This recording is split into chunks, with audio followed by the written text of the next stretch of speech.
6 of wands, okay. Starting of the week ही आप कोई विक्ट्री देखने वाले हो, कोई तो भी सक्सेस आपके पास आना चाह रही है और आ सकती है। आप काफी टाइम से अगर किसी पर्सन के कम्युनिकेशन का वेट कर रहे थे तो वो भी हो सकता है। यहाँ आप देख सकते हो 2 ऑफ वॉन्ड्स का जो कार्ड आया ये आपको यही बता रहा है एक्चुअली आप काफी टाइम से किसी अपॉर्चुनिटी का वेट कर रहे थे, किसी पर्सन के आने का वेट कर रहे थे, किसी पर्सन के कम्युनिकेशन का वेट कर रहे थे, या आप ही कहीं मूवमेंट करने का वेट कर रहे थे या ट्रैवलिंग का वेट कर रहे थे। तो ये सारी चीजें ना आप इस वीक में देख सकते हो, मीन्स आप स्टार्ट हो सकती हैं। ठीक है, ट्रेवल करना चाहते हो तो ट्रेवलिंग भी इन्वॉल्वमेंट दिख रहा है मुझे।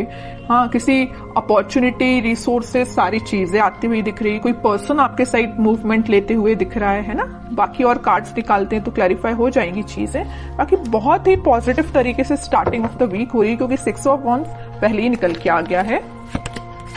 किंग ऑफ कप्स, देखिए मैंने स्टार्टिंग ऑफ द रीडिंग ही बोल दिया था आपको कि आप किसी ऑफर का वेट कर रहे हैं, आप किसी पर्सन का वेट कर रहे हैं, तो वो पर्सन आपके साइड मूवमेंट लेने के लिए निकल चुका है। इस वीक में वो आपसे कम्युनिकेशन कर सकते हैं। आप जिस कप को लेके बैठे हुए तो मे बी वो कप आपका फुल करने आ सकते हैं।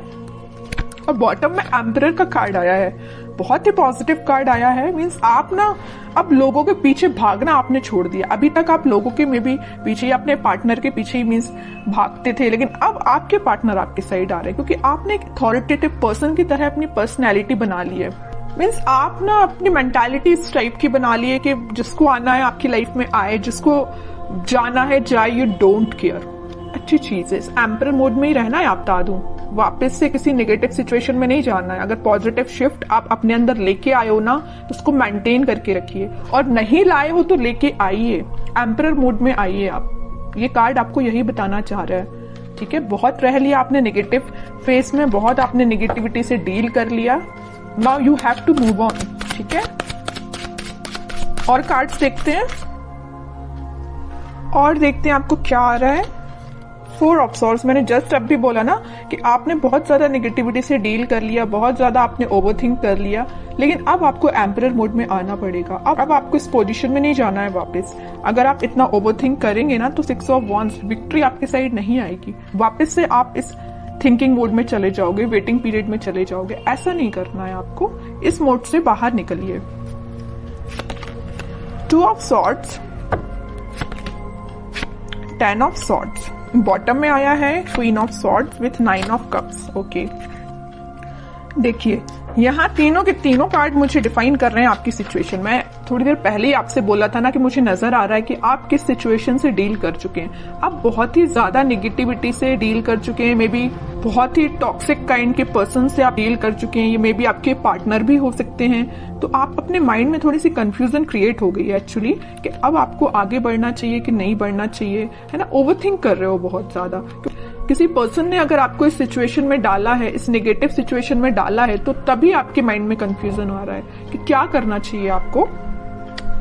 लेकिन मैं बता ही चुकी हूँ, स्टार्टिंग ऑफ द रीडिंग ही बोला है, यहाँ पे आपके पार्टनर वापस से आपसे कनेक्ट होने के लिए आ रहे हैं। उन्होंने जरूर आपको 10 ऑफ सॉर्ड की सिचुएशन में डाला, आप जरूर आपने बहुत ओवरथिंक किया, लेकिन आपके पर्सन आपके पास वापस आना चाह रहे हैं। ठीक है, क्यों आना चाह रहे हैं? क्योंकि इनके माइंड में आ गई है क्लैरिटी। देख सकते हो यहाँ पे क्वीन ऑफ सॉर्ड के साथ इनके माइंड में आ गई क्लैरिटी, इनके थॉट्स में क्लैरिटी आ गई। ये अगर इनकी विश, इनकी डिजायर आप हो, अगर ये खुशियां किसी के साथ देख रहे हो तो आप हो।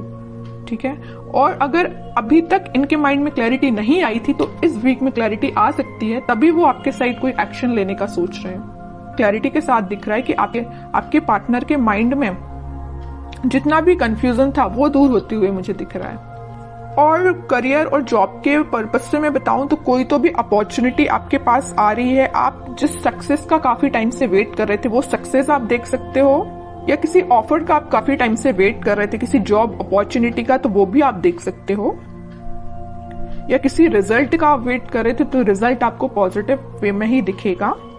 ठीक है, बस एक चीज का आप ध्यान रखिए, आपके माइंड में, अगर मैं स्टडी के बेसिस पे बात करूं या करियर या जॉब या बिजनेस रिलेटेड बात करूं, तो आपके माइंड में मुझे कंसंट्रेशन की थोड़ा सा प्रॉब्लम नजर आ रही है कि आप अपने माइंड को कंसंट्रेट नहीं कर पाते हैं। अगर आप पढ़ने भी बैठे हो ना, किसी काम पे फोकस करने बैठे हो, तो आपका फोकस ज्यादा से ज्यादा 10 to 20 मिनट्स ही रहता है। 10-20 मिनट्स तो मैंने ज्यादा ही बोल दिया।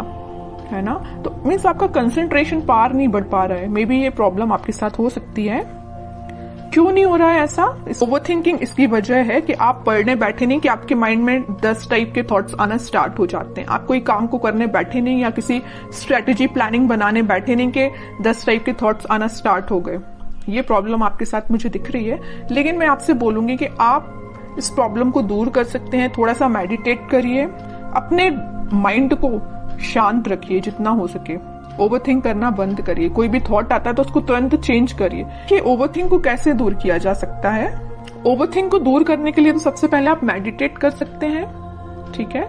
दूसरी चीज है कि अगर आपके माइंड में कोई नेगेटिव थॉट आया है तो आप उसको वापस से चेंज कर सकते हैं। मतलब किसी दूसरे थॉट को माइंड में लेके आइए कि अभी राइट नाउ आपकी प्रायोरिटी क्या है। कि आपके माइंड में जो नेगेटिव थॉट आया वो प्रायोरिटी है, या कोई पर्सन आपके माइंड में आया तो वो प्रायोरिटी है, कि आपके लिए जो अभी आप काम कर रहे हो वो प्रायोरिटी है। तो अपनी टू डू लिस्ट बनाइए, अपनी प्रायोरिटीज बनाइए लाइफ में, है ना। जब अपनी प्रायोरिटी आप बना लोगे तो आप उस पर काम करना शुरू करोगे, ठीक है। तो आपका कंसंट्रेशन पावर धीरे धीरे करके इंक्रीज होगा। ये मैं सिर्फ स्टडी के पर्पज से नहीं बोल रही हूँ। आप अगर किसी भी काम को करने को जा रहे हो या बिजनेस में भी आप कुछ कर रहे हो तो मीन्स आपके माइंड में क्लैरिटी होना चाहिए। ओवरथिंक नहीं करना है, क्लैरिटी लेके आना है। जितना ज्यादा आप क्लैरिटी लेके आओगे ना उतना ज्यादा आप खुशियों के साथ आगे बढ़ोगे। ये 2 कार्ड्स ना आपकी सिचुएशन भी डिफाइन कर रहे हैं। अपने माइंड में क्लैरिटी लाइए, हैप्पीनेस के साथ आगे बढ़िए, ठीक है। अब कुछ हैंड रिटन मैसेज देख लेते हैं उनके लिए क्या निकल के आ रहा है इस वीक में। Transformation begins. मैं स्टार्टिंग ऑफ द रीडिंग ही बोल चुकी थी 6 ऑफ वॉन्ड्स के कार्ड के साथ देख के कि आपकी लाइफ में कोई तो भी पॉजिटिव रिजल्ट आ सकता है, कोई तो भी सक्सेस आ रही है, कोई तो भी पर्सन एंट्री लेने वाला है। तो वही कार्ड निकल के आया, transformation begins. Okay, remember to forgive. सबसे मेन मैसेज है इस 10 ऑफ सॉर्ड कार्ड के साथ। मैंने आपसे बोला था अगर किसी पर्सन ने आपको इस नेगेटिव सिचुएशन में डाला है तो आप उसको फॉरगिव करिए। जितने जल्दी आप उसको फॉरगिव करेंगे ना उतने जल्दी आप अपनी लाइफ में आगे बढ़ पाएंगे, है ना। किसी भी चीज को ना पकड़ के नहीं बैठना है, रिलीज करना है चीजें। Okay, new partner. ओके, यहाँ पे मैंने बोला था ना कोई पर्सन एंट्री लेने वाला भी है, तो ये आपको कोई न्यू पार्टनर भी हो सकता है, या आप जिससे कमिटेड है वो पर्सन भी हो सकता है, कोई भी हो सकता है। बट एक कार्ड यहाँ पे न्यू पार्टनर का आया तो मैक्सिमम लोगों की लाइफ में कोई नया पर्सन भी एंट्री ले सकता है। Okay, honesty is essential. तो आपको ऑनेस्ट रहना है, ईमानदारी से अपना काम करना है। Shine like the stars. Okay, बड़ा ही पॉजिटिव कार्ड आया है। बस आप अपने एफर्ट्स प्रॉपर वे में लगाते जाइए, निगेटिविटी से दूर रहिए, ओवरथिंक करना बंद करिए, प्रॉपर स्ट्रेटेजीज प्लानिंग बनाइए। ये कार्ड फिर आप पे बिल्कुल रेजोनेट हो गई ये चीज। ओके।